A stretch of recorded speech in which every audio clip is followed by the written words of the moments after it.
Kuala Lumpur, Malaysia will extend its full lockdown until daily new COVID-19 cases drop below 4,000, and its targets on vaccination and intensive care unit bed usage are met, Prime Minister Muhyiddin Yassin said on Sunday.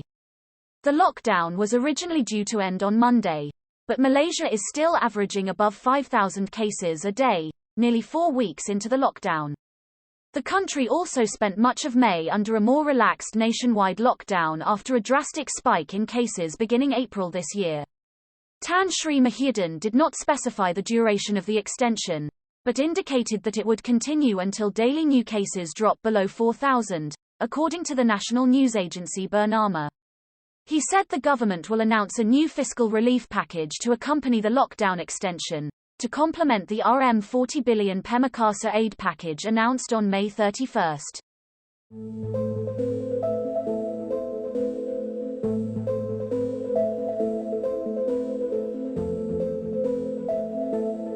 The new aid measures are expected to be announced on Monday or Tuesday, Mr. Muhyiddin said.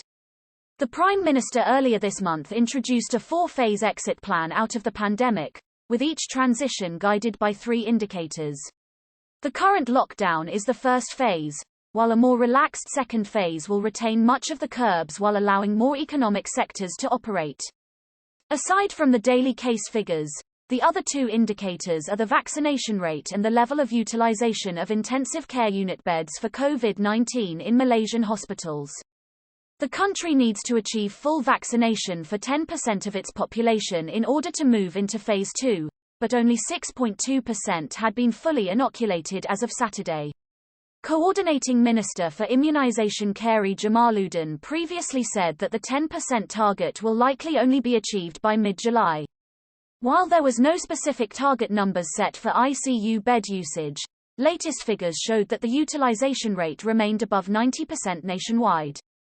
Under the exit plan, Malaysia projects a partial reopening of the economy by the end of August, once daily cases dip below 2,000 a day, while a full reopening, including lifting of travel bans, is expected to take place in November this year.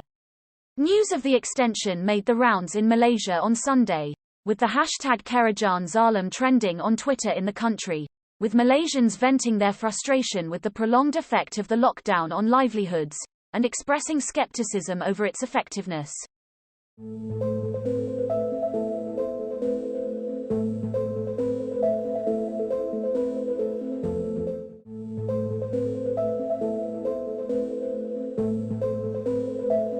Yesterday, Dewan Rakyat Speaker Azhar Azizan Harun and Dewan Negara President Ray Yatim proposed a special meeting be held in early August or September to discuss how a hybrid parliament sitting could take place.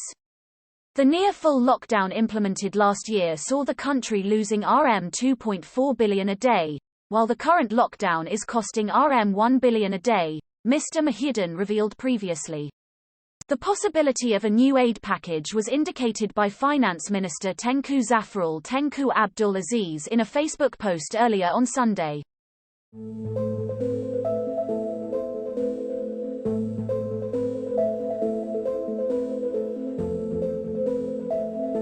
Last year, Mr. Muhyiddin's administration introduced a blanket 6-month loan moratorium to contain the economic impact of a full lockdown that lasted nearly 3 months to deal with COVID-19.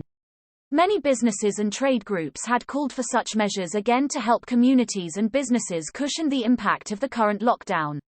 The Secretary-General of Opposition Democratic Action Party, Mr. Lim Guan Eng, urged the government not to announce a cosmetic relief package for the lockdown extension. Only RM5 billion out of the RM40 billion aid package announced last month was in the form of direct fiscal injection,